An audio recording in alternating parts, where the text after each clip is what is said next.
Hey everyone, welcome back. It's Lucid, and we're jumping back into another game here with Middle-Age Rlyeh. We got a new turn, and it's a spicy one. So first thing we need to talk about is this Oceania player.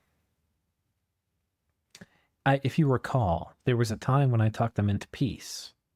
When they were planning on 2v1ing me, they agreed with the condition that we have a nap until turn 50, or something like that. And then they mysteriously changed their mind. What could have happened? Well, we knew one player had been looking at their turns, and they'd sent me some messages like, hey, you're doing good Diplo or something. And then mysteriously after I got those messages, that player changed their mind. I was like, feels like I'm playing against multiple people, and I don't like it. One of the things that sucks about playing against multiple people is that it feels like you have to do diplomacy negotiations with a fucking committee. It's not good. It's not good at all. So I would say this. If you were playing and you have multiple people looking at your turns, please make decisions on your own about diplomacy. Don't have to go talk to the fucking tribunal about this. It's really annoying. Anyway, that's my little rant. But come to find out this turn, the Oceania player going to be out for a week or something. They've got Bernard Kosk, or however you say it, who was one of the Hydra heads of last year's tournament champion, Maven, and he was the brains behind the horror farm operation. He's playing this Oceania position now. So I casually asked him under my alternate account, so what's the deal here? How many people are looking at this turn? Because he was not the person that had messaged me saying like, hey, good job with diplomacy before he undid my diplomacy, which I will say now, looking at the map now, nap 50 with Yes, or nap until turn 50 with Yes, and giving Yes a huge amount of spoils is an extremely generous offer. And clearly they wouldn't have had to do much heavy lifting to make this thing work. I think they would have also gotten half of this row of Yis's stuff. And then we would have been, if we were friendly, we would have been like a powerhouse against the land nations. But yeah, they didn't want to do that. Which, you know, you can look at it and you can say, okay, Rlyeh might scale better. But I think it's pretty clear in hindsight. It was clear to me in foresight that this was going to be a better idea for him. He did launch a pretty fearsome attack against me, and if I were not knowing what I was doing, or I think I played pretty well. If I didn't play well, it would have worked. So anyway, that's Dominions for you. So anyway, come to find out that the reason he got talked out wasn't that one player that was talking to him, because I asked how many players there were, and Bernard Kozak, or however we say his name, informs me that he's got a thread, like a private server or something, basically like a mentor channel thing, that he's sharing his turns with 10 people, which is a lot of people. And it includes some very good players, clearly. So I have been fighting a 2v1 where one of the players is a goddamn Hydra, basically. It's not a full Hydra. Like, I don't know how many of them are looking at turns, but all of my diplomacy is getting shared on there. All diplomacy is getting shared on there. Turns, screenshots probably of everything in the turn, screenshots of battles. They discussed the build, making an anti-Rlyeh build. The Hydra agreed to probably attack and kill me. I'm not salty about that exactly. That's just, you know, some of the underwater math. They decided it was good to go after Rlyeh, which is a fine thing to decide. But I do think if you're trying to optimize your chances of winning, when Yis kills gets all their shit killed, you probably shouldn't go after Rlyeh, especially if they're offering you a nap until turn 50. That gives you a lot of time to like do stuff on land, build counters, and the Oceania stuff is pretty good. You know, like they have high MR stuff. It's not like they're gonna get completely wrecked by Astral and Glamour stuff, which is mostly MR negates. Anyhow, I mean, I would feel comfortable fighting them later too. I don't think it's like a bad matchup for Rlyeh versus Oceania as the game goes on. I think it probably Rlyeh scales better, but I don't think it's like crazy different. Anyhow, So yeah, that's the main thing, is that we're playing against a goddamn Hydra with Oceania, with like a true brain trust behind it. It's probably not a full Hydra, because they're not all like, they don't have like duties and responsibilities and they're logging in and doing parts of the turn, but there is definitely a brain trust there. Anyway, let's see what this turn brings. The first thing we're going to talk about this turn is summoner number 1 was attacked by... Do you remember last episode when I was telling you, oh man, we might get a few more, like we're in the sweet spot now for like getting vastnesses and visitors and things like that. And I was thinking like, oh, we probably get like 6 or 7 more turns. Not anymore. Not any fucking more. Though, if you, there's only a 20% chance you have to fight a vastness, you're mostly going to tame them. Getting past these guys are the ones, these are the ones that you end up having to fight a lot. This is not going to go well for us. There's really almost nothing you can do to win an assassination battle against a vastness. It is maybe possible that if you had like the water random, you could do water elementals if you also have a water bottle, and those might be able to kill it. And if you had a good roll on bodyguards, it is very, very hard. Very hard. Also, well, I don't know if corpse candles works underwater. It's very hard. I was thinking lantern shield maybe. I don't know if those work underwater. But yeah, we'll watch this. But go ahead and pour one out for summoner 1. He's fucking toast.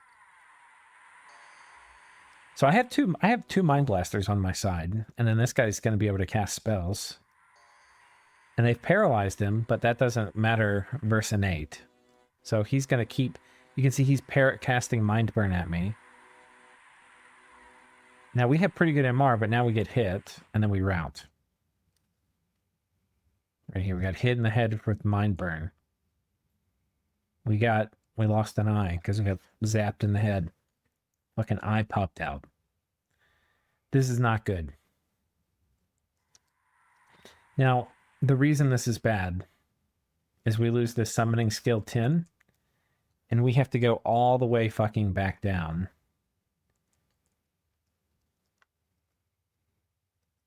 To a fucking trash summoner 2, summoning skill 3. This means, I'll pull up the table again. This means the best we can do is 12 plus 3, which is 15. Which is this. We can't even roll a vastness yet. If we get the perfect roll, the best thing we could get is this. And in reality, we're going to be getting 3 plus 6 is the most common roll, which is this kind of shit. And these are fine, but you know. Yeah, it's bad news bears. It took a long time to progress up here. Hopefully by the time we get the next one, we can put some other measures on them, like potentially ritual of returning. That would be nice. But we'll see. Yeah, okay. Let's get back to it. So everyone pour one out for Summoner 1. He did get us some very valuable loot. Trading him for a vastness was really good. I really wish he could have kept going. We could have had a lot worse RNG. Rolling all the way out until you get a vastness before you die, I would say in general is above average. So I'm not I am complaining, but I got lucky. So I'm complaining while being lucky, just to be super clear about what's happening. Okay, so then we had some other cool moves. We have Oceania moving out. They have been holed up in their capital, in my opinion, waiting for the right time to do something. But we've been picking them apart. We've been cautious, but we've been picking at them, right? We don't want them to like be able to build up and come out and swing at us again. So they roll out. Now they're attacking the province that my god had been in. I was thinking there's a chance, one of the things I was scared of is that he magic phases his god, which let's take a look because the god's here. This guy. He magic phases this giant lobster, does power the spheres, summon water power, and then empties his inventory in water gems, making big water elementals. That would have killed my god. The way I know to fix that is to do a PD dump. This is probably enough PD to kill a water elemental with some haste, so that by the time it's over, hopefully there's not that many water elementals left. These guys have like 2 attacks and stuff. Multiple water elementals at a time, like if there were 2 they had to fight, I think this would die, but I think, I didn't test this or anything, that 1 water elemental would get mowed down, killing 4 or 5 guys. That's what I'm guessing. Could be totally wrong about that.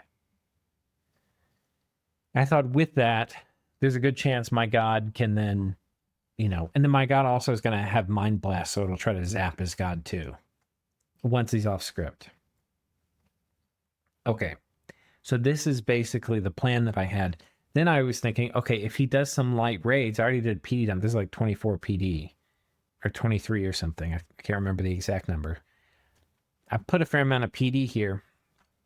What if I take these slave guardians, and if he does a budget raid, which he hasn't been doing a lot of, but if he does one, it will protect this, and it will potentially get after the mage core, and if he moves the whole army, it will help contribute towards doing a gym burn. Well, what ended up happening was we got the whole army. Now, he's got an interesting setup. This is about 30-something Aphori, and then about 50 or 60 Myrmidons, and the whole mage core. Not the whole, but almost all. There's a ton of mages he's got. And we'll take a look at what they do. A lot of water power.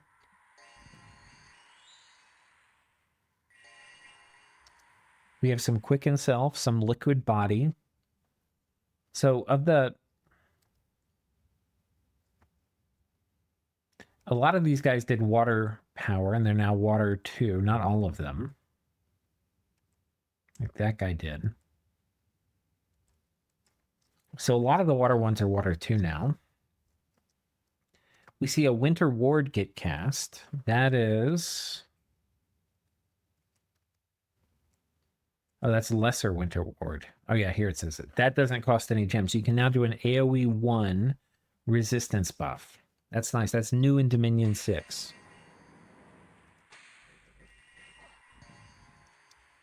What did this guy cast? I think he might have cast Strength of Giants or something. Wait. Strength of Gaia. Okay, that was what I saw. So he has Conjuration 4. This is Conjuration 4, not Conjuration 5. This is really important.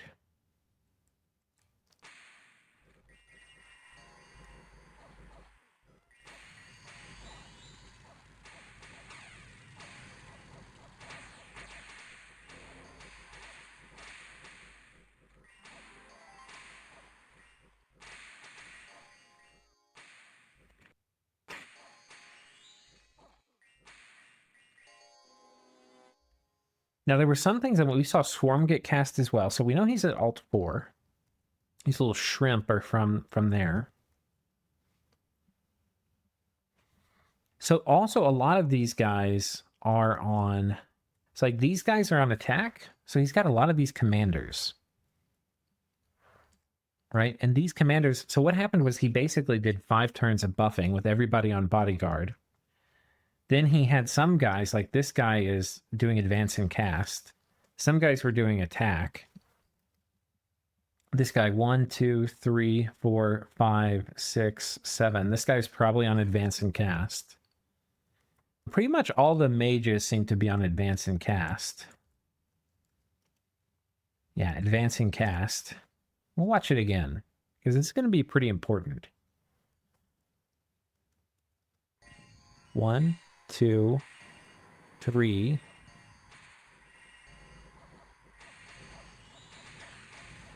A lot of water strikes. That's an evocation 1 spell. It's nice. It does AoE 1 damage.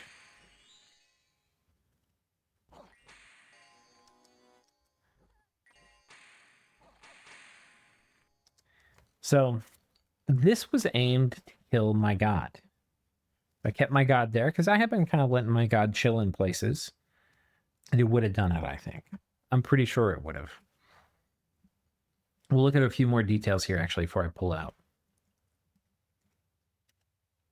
Okay, so these are all the commanders in the loadout. He's got this guy with the thug set up. He's got this horned helmet. He's got a thorn spear, which does strong poison, which is a bit of a strange choice because it's not actually going to get through the poison on my god, I don't think, the poison resistance. An ice shield, which will make me go blind, which I think my god's blind already. Let me check real quick. My god actually moved here. I think we're blind. Yeah, so taking away my eyes literally does nothing. That's a bit of an odd choice for gear. But sometimes it's like what you have. This guy with a shambler skin armor. Now they're aquatic, so this guy could go on land. This actually kind of advertises what their intention is this turn, because they've got a few moves from here, and this basically tells me what their move is and what their moves can't be. So there's a very good chance they split their army here, because pretty much everything here is amphibious except for the halides, which are aquatic. So this guy's aquatic as well.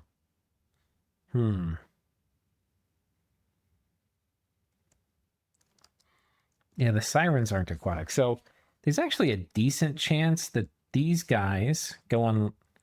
Okay, well, okay, so my god moved here. We killed the PD. He's got 2 moves. Okay, so I was actually talking. It's kind of funny because I complained about them having a Hydra. I sort of have one just in that I'm talking to Darkside Cookies.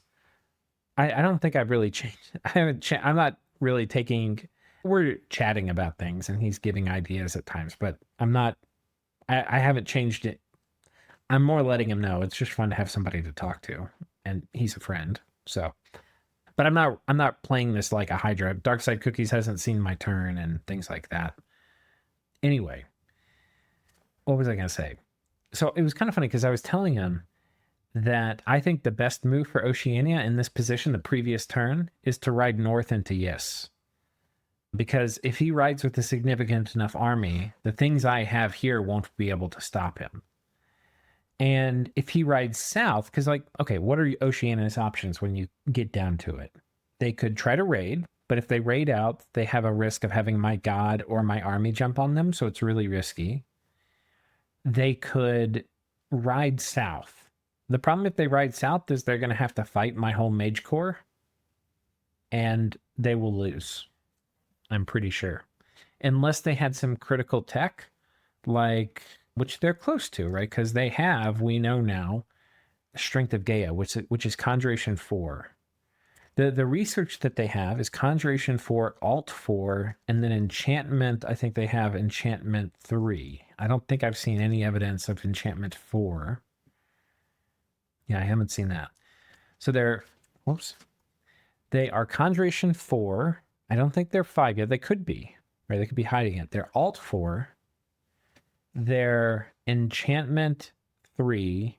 And they're probably Construction 3. And I don't know if they have any Thaumaturgy. They're Evocation 2. They cast Ephemeral Bolt a few times in that fight with their, whatchamacallit, the Sirens. So these guys are Glamour 2. They can cast Ephemeral Bolt. So they cast that a few times. So another Evocation 2. Evocation 2 is actually really important because it also means they have access to Warrior Illusions, which are really good. Okay. What does any of this mean? It means they have... let me finish my story about... I think it was right for them to ride north. So if they raid, they risk running into stuff, losing the precious troops they have left, right? If they ride south, they have to fight my mage corps, and they'll probably lose unless they do water elemental spam. But if they do water elemental spam, we'll gem bait them and burn through the reasonably small amount of gem reserves they probably have. Like maybe they've got 50 or 60 water gems. We'll burn through that reasonably quickly. And if they ride south, not only do we have a good chance of not only defeating them, but at a minimum, even if we lose, probably quagmiring them. And if we quagmire them, we take Ys in the meantime. Right? If they ride north, there's a lot of possibility here. If they ride north, nothing I have in this region, it doesn't matter if I combine everything, unless I pull all these mages, and honestly, I would need a lot more mages than this to pull. I would have to, pull from the capital, too. And I would maybe still lose. It would be really bad. So I can't really take Yis. I can't really hold Yis from Oceania if they move at it. So if he moves north, there's actually a lot of possibilities that would be really good for Oceania. One of them is that I may choose to fight him because he's moving. I earned this. This is mine. I want to keep it. I fight him for it because me strong, that kind of thing. Okay, if I do that, I might get fucked because this whole whatever I send to fight him would die. And if he can use this army to take a huge army of mine off the field with very little losses, it's totally worth the mage turns he's spending because he's basically vacated the labs here. No mages here, probably very few mages here. He's going to be in real trouble. Not real trouble. He's going to be he's in real trouble if he doesn't make good use of the mages, but it's probably worth it to knock me off of Yes, maybe take this palisade from me. He can do all of that potentially with this army. Okay. That's that. Now, what happens if he goes south? We were talking, it's going to be bad for him. But the other thing, potentially he could have fought my god here. Killing my god is a major bounty. So that's another thing that could go right for him if he marches north. The other thing is I could lose my army. The other thing that could go is I may not go after him, right? Maybe I feel oh no, I don't feel like I can fight him. And he could maybe hit this and come back before I get his cap, right? Or send these off and build up another army and then defend against me with that other army. Okay. I wish I had another scout here. It's really what I wish. Sadly, I don't. So I'll tell you what my plan is. So at first I was thinking about this. I was like, fuck.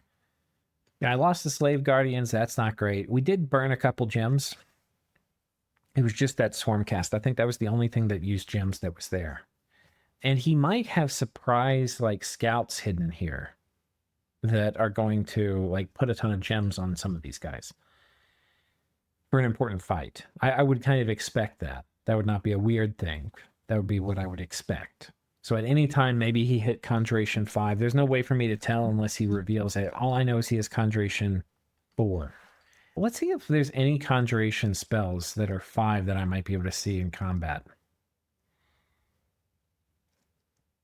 Not really. Okay. Now, what do I think the best move is? Nothing I have in this region is really going to be able to fight Oceania.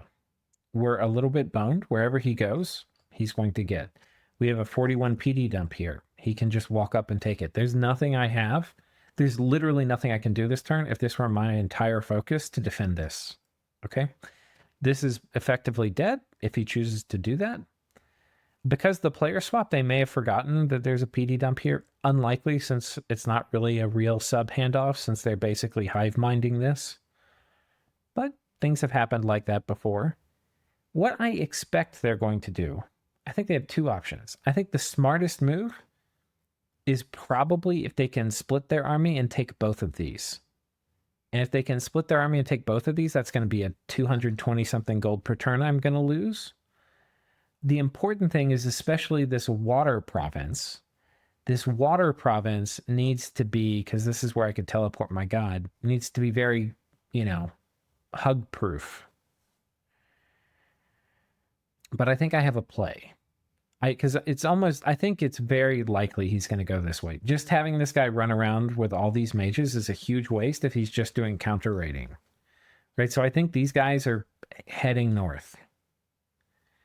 So basically guaranteed they go here and here.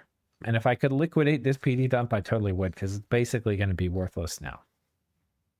Okay. My god is going to move here. I'm going to put basically some guy on here just to try to keep the fort locked down. There's a small chance he moves the army this way. I would say that's going to be very low likelihood. We are moving up. Okay, so there's a few things. One is we're getting enchantment 3. I've got enough mages researching to get us enchantment 3. What's the reason for that? Well, the main one here is Astral Shield. I want my god to be able to do this. It could potentially be really important. It does give us the ability to potentially do Gift of Giant Strength. And we could also do lesser winter ward ourselves if that was a thing that ended up being important, or regeneration. These could be good to do with like my god going in with the vastness. Getting regeneration on the vastness could be really fun. But anyway, mostly we're doing it for an astral shield because I want to be able to deploy my god in full force. Our god is moving up here, resetting in the lab. Now, if he moves here and here, he has a few moves. He could like collapse on the palisade. He could move this way and try to kill my god. He could move this way, skip the palisade, and go straight for yes. The problem, though, is we're going to be moving this stuff here, and he's going to have a really hard time defending this because what we're moving here is pretty substantial and very high quality. We've got about 50 meteorite guard. We're moving about 6 mages. I think they're just going to be on body ethereal duty. There's not many Aphori left. And with this many guys on fire cab, we can neutralize the Aphori, which means he's going to mostly have to fight us with myrmidons, or water elementals potentially. And body ethereal is going to be really good against both of those. So this is kind of the kit we're rolling out this way with. The plan, I think, is to YOLO the god at the cap next turn. Wipe the cap PD out. The risk of this is if he has mages from the cap patrolling the cap, and if that would be enough to kill the god. The other thing is I don't really know like the Dominion, like how much, what his Dominion build is, but because he has a rainbow, it's probably only 6, you know? Like here the cap we see is 6, here the cap we see is 6. It's probably 6 also in here. So I could do a test to see how many mages patrolling with like all of this stuff. Does it matter to like kill the god? The good thing about teleporting onto PD is that it's going to be much easier to get an HP route. Because I can kill the PD, then kill some of the troops. If he doesn't have enough mages here to set all these guys on bodyguard, they'll get routed. And then we'll probably win. But it's possible there's a bunch of sirens here or something. Right? So a very important thing next turn is how many of these mages are accounted for in the subsequent battles and how many move back or, in the case of the sirens, who are stealthy, disappear. And that's going to be super duper important. So the plan right now is probably teleport the god next turn onto Oceania while at the same time we reinforce that with this army. And this should be able to put Oceania under siege. And with 220 siege strength, there's a very good chance we can 2-turn pop the fort. There's a few other small moves we're making, like we're attacking here because our scout sees this is just one officer and a few loyal henchmen, so we'll go ahead and collect income from that.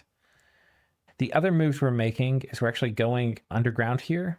So we see smaller scouting reports here from the cavemen and the Koani. There could still be like 40 in each of these provinces, but it's more likely there's 30. So we're going to hit this. We're going to do body ethereal spam on these guys. They're going to be pretty good against Koani anyway because they have magic weapons, which is good against Koani. Oh, we've got 2 diseases here. Wait, where's the disease site?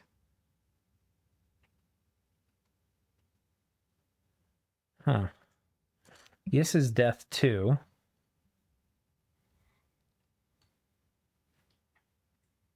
Yeah, I'm not sure. There's not a death site here. There could be a water... No. I think all the things that give disease, maybe there's a water site here. We're site searching. I'll come back and mention this guy. He's going to be potentially very important later. But yeah, this should work against the Koani. We probably could take this. This isn't that many cavemen, but I think we're just going to wait a turn and then combine forces here and take it. And this guy will probably site search his way out. And we'll probably put most of the guys that he has onto this dude, and he'll lead them out of the cave. So anyway, that's some of the thinking there. For staying on top of Yis, there's a good chance we're going to have to retreat and not take Yis, because if this army marches up, we're not going to be able to hold Yis. It's basically a guarantee. But we should hopefully be able to hold Oceania. If he can take Yis from us while holding his capital, then he will have outplayed us very hard. And by he, I mean the Brain Trust. So that will be interesting to see how they manage it. And Yeah, I mean, right now the deck's stacked in our favor, but they could totally do an upset.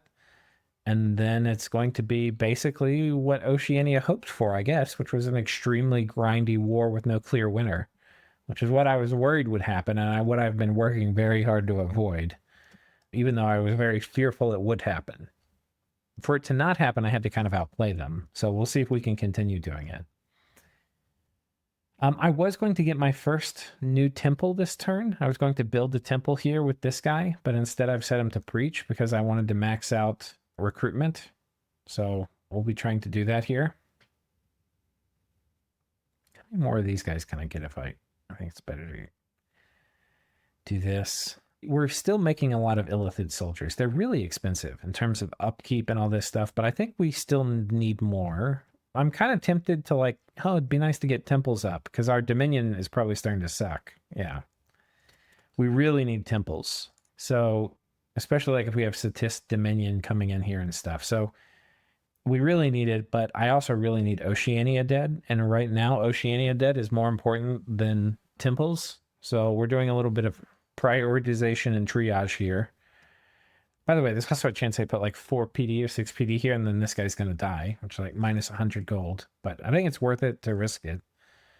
But I would feel better if they weren't switching players, like if they weren't hydrating or whatever.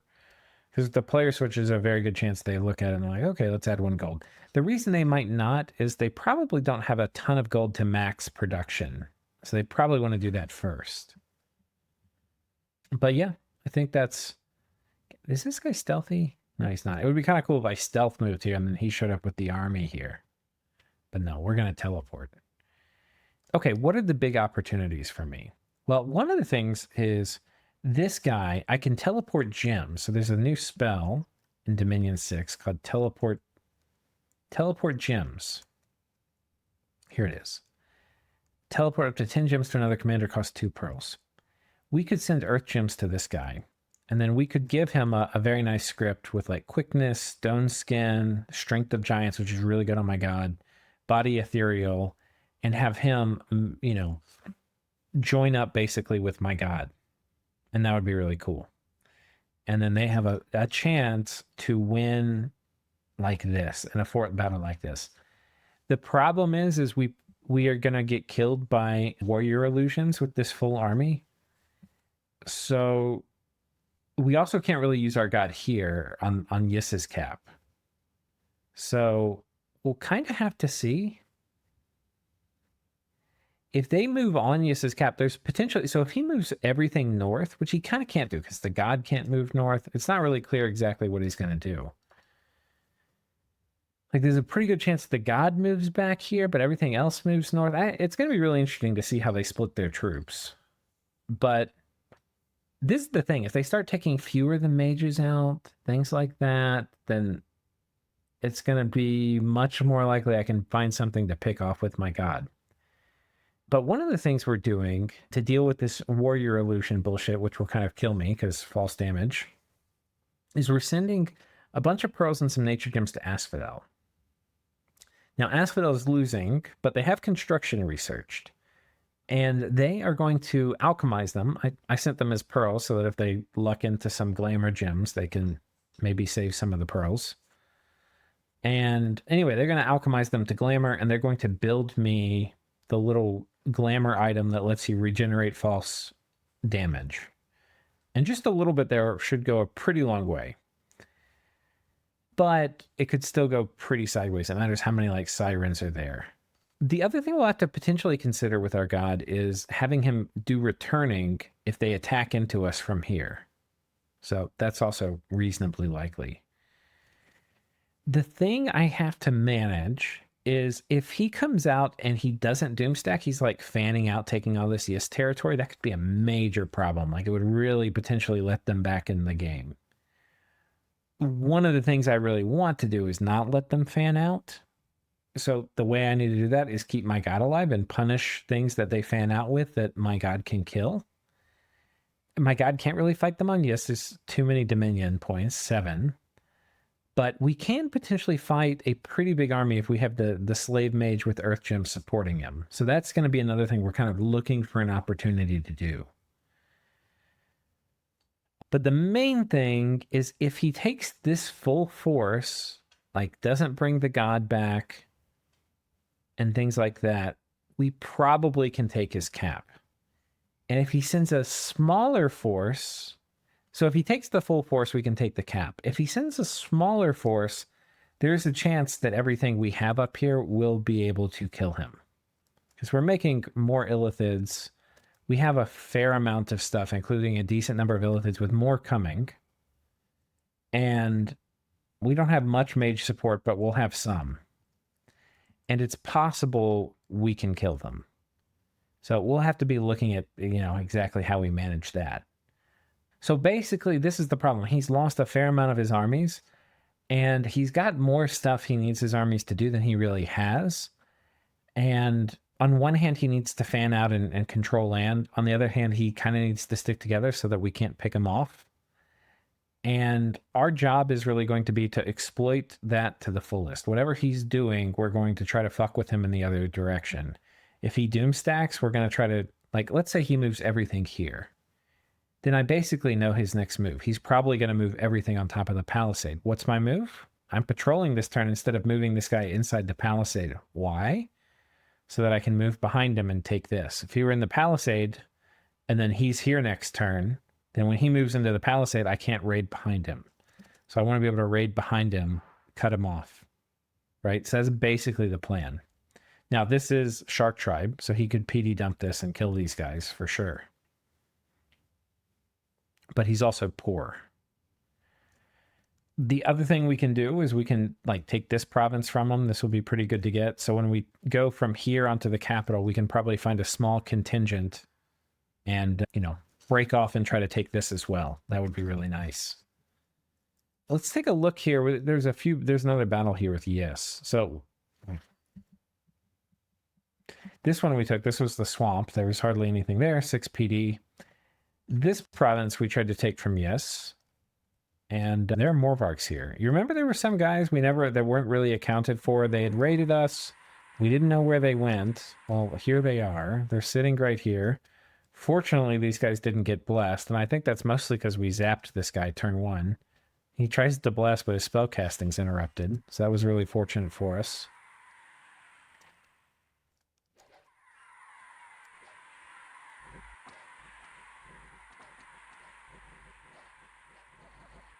Now we have, I moved this guy in actually anticipating we might bump Ashdod.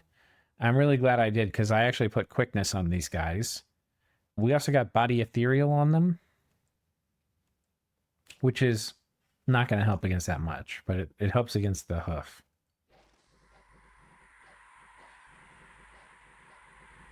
But now these guys are in trouble because they're in the meat of my little formation and they get zapped.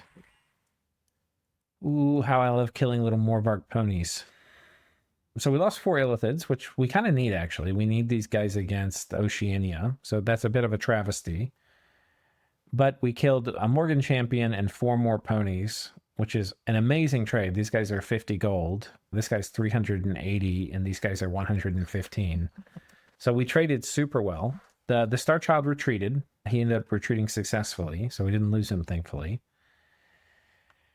And so I was here, and there's a Windspire here, which is really nice. It breaks us into air, which is super good. And yeah, we're going to move these guys south. There was nowhere for these guys to go, so the guy who retreated is dead. And we're moving these guys in here, and they'll be able to support. So combined, we have 25 plus 9. We have about 34 illithids here. We have 3 illithids here. We are making 3 more here. So that's 6, if you count that. So that puts us at 40. And then we don't have any more illithids coming, though we're making a few more here. So we're kind of trying to work to get a critical mass of illithids, but because we're just trying to siege through... Look at this, for example. Yis has 1,500 wall integrity. Oceania has 300. And I have 1,000. And why does only Oceania have 300? It's almost nothing. And 1,000 is super high. I think 1,000 is probably maybe a little too... I mean, we do have good forts, but it feels like a little high. This is crazy. Holy fuck. It's like you get 2v1, you finally kill one player, but it takes you 20 fucking turns to siege through their capital. It's crazy. Anyway, the consequence of this is I have had to mass produce Lobo Guard to siege through this bullshit, but it would have been a lot better to have better fighting troops, but we don't. So that's just life, and we're going to have to live with it for now. Also moving this mage up with a one more Mind Blaster too, so this guy definitely counts. But yeah, so things are going pretty good. This is, I think, the best move Oceania could make.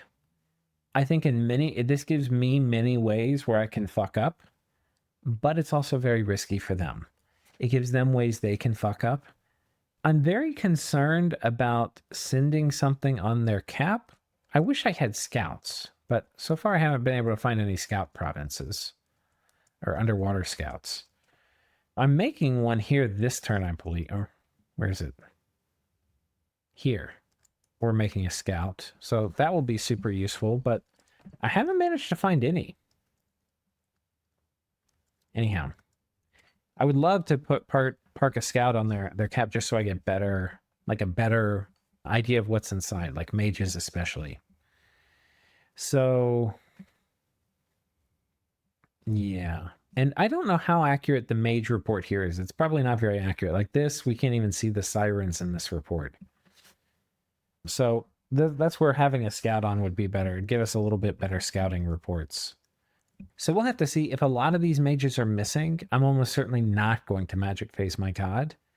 Because unless I can tell that they're all here, then I'll have to assume there's a decent number that are in the capital. And if that's the case, we can't teleport back. Anyhow, there's a very good chance we YOLO. If our god dies, we're going to turn on slave mage production and try to get our god back. It's not like we necessarily need it, and we sort of do. The other option is that potentially they split their army this turn in a way where I can pick off one of the parts, and that would probably be a higher priority for me than getting on their cap. But yeah. So I think aside from this, which was a major bummer, things are going pretty good. The one thing that would suck, so we'll talk priorities. We're going enchantment 3, then we're going to try to get back up to conjuration 5, which is not really greedy because we get water elementals, but it also gives us our economy thing, which is Voice of Tiamat. Then after that, there's a lot of things we may want. It'd be really nice to have Ritual of Returning. This would be really good for gym baiting. So there's a chance we go enchantment 5. But I'm kind of inclined to try to get my Vastness, which requires Thaumaturgy 5. But this is only something we're going to do if our god's alive. And then come and pick up Ritual of Returning. So we'll just have to see. But I would have much still preferred the opening where Oceania and I split Ys. And then this war with Ys would be over. And, I'd probably have this stuff. I would be lacking a lot of Oceania stuff, but I'd have this stuff. I could potentially, Oceania would be in a great position now to vulture Asphodel, who's having a tough time of things. I could potentially intervene in that war, maybe save Asphodel, because if they don't really neighbor me, because Oceania is alive, potentially I could come to their aid and help against Ashdod. I could attack Satis, who is going to scale really well with Mother Rokup. So yeah, there's a lot of options. I would have much rather done that, not had to mobilize all my mages, not lost 6 mages, be able to focus on getting temples up and getting more kind of growth things than what we're doing. I still would have preferred that, even to how things are going now, where it looks like I'm going to win the underwater system. That's obviously a nice outcome too, in a way. But yeah, I think I would have still really preferred it to have, because there's a lot of downsides that can come with owning the whole water system. People might just start attacking me almost for no reason, just because I'm big. It's not no reason, but it's like, what can I do? These guys are fighting me. They won't Diplo with me. I guess I have to fight and kill them. I don't want to say they won't Diplo with me. They did Diplo with me, but their Diplo with me is you must die when you get down to brass tacks. So, yeah. That's basically that. The other silver lining was this was a fair amount of PD, so it's good to clear that off. But yeah, I think I want to get this stuff rated too. I want to really spread them thin. So we have a lot of options. Start putting these forts under siege. Like maybe he thinks I go to his cap, I go here. Then maybe I go to his cap, or maybe I go here. Maybe I raid on land. Maybe I kill these sea trolls. Lots of options. I think that's about it. I think I've talked this to death. But yeah, it would be super nice to digest GIS, but they're not going to let us do that, I don't think. They're going to come up.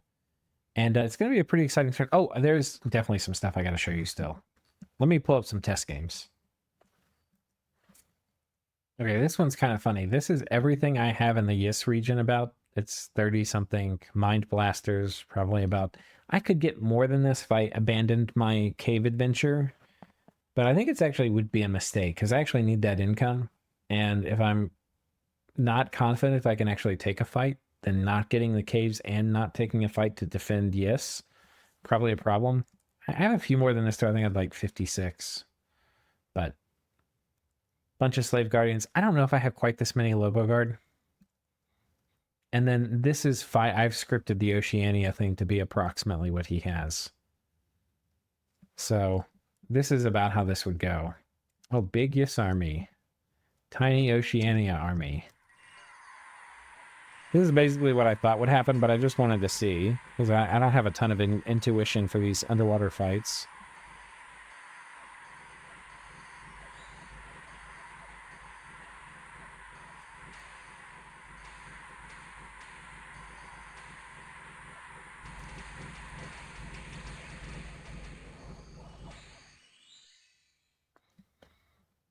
This is what Oceania hopes I do. I just wanted to look at this to show you what kind of thing we're dealing with, right? This is not something a problem we can throw bodies at very easily. Unless they split. If they start splitting, pulling some of the Sirens back, pulling some of the Capricorns back, pulling a few Hierophants back, God isn't present, we can start making some hay. All right, I'm going to show you a different one. Okay, this is a different one. So in this one, we're going to have Oceania move out. I don't think I had it in that previous one. I think this is about what their research is. I don't know if they have 5 yet, but the one thing is they have Evocation 2, so I'm researching that this turn. But we're basically moving the Oceania stack. And what I'm doing is we're going to try to defend here with these guys. So these two idiots doing basically what I had talked about before. And we'll show you how it goes. It goes better and worse than you would think. We're going to die probably here after turn 100. Didn't look like it took that long. So we probably got... There's a chance we won this. Because I have too many guys attacking. I think what's more likely...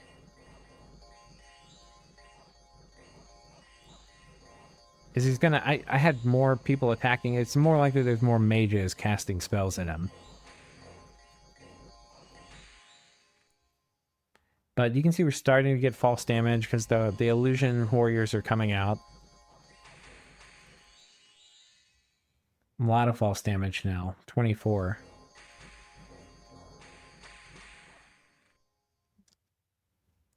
And we're dead. Now, is this a good trade? Not really. We killed a bunch of the Hierophants because we had them on attack. I think in reality they're going to be on advance and cast. And I fucked up the scripting here a little bit. I think I didn't have them doing water power and advance and cast, which is what they'll do. In short, we can't really do it with our god. Now, there are some items. I'll load this up again. I'm trading to get that glamour thing. Let me pull it up. Okay, so in this one, we have basically the same thing. I'm actually fighting a tiny bit of positive dominion here, which we'll see how much this swings it. But this is the glamour item. So Amulet of Clarity, it gives True Sight, which I already have, but it reduces false damage by 2 each round. So kind of good. We'll see how it goes. I haven't actually tested this. I just kind of assumed it would be nice to have. And then this also isn't... I didn't fix the script where they do water power and advance and cast, which makes a huge difference. So this gives you an idea of maybe the best case I could hope for. Fighting in neutral to friendly dominion. The nice thing is they're not actually casting Encase and Ice much. And a lot of our region is powered by hitting things, which we gone with encased in ice. Yeah, so this is probably the best we could hope for.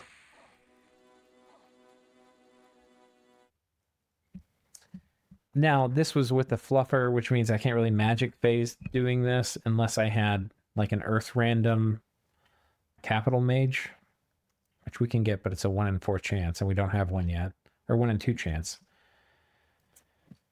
And we have to get this item. We won't have this item for 3 turns. So our options are going to be limited, but his options are limited too, mostly by his army size. So I think that's it. That gives you an idea of sort of what we're up against. I don't think in any way this is... He's in definitely a worse position. Like just the game state, he doesn't have as many resources, and he's lost a lot more so far. But it's definitely still possible he takes over this whole water system. So we got to respect him, respect the hive mind, and play pretty cautiously here. Yeah, there's a lot of ways this could go sideways. And in general, I think time is on our side, just in the sense of we're bringing in a lot more resources. But time's not going to be on our side if we let him take this palisade and this Ysian fort from us. So, yeah, it's a game. What can I say? It's not that nothing here is predetermined, and it's going to be really interesting to see how it plays out. So we'll see you guys next time, and until then, take care.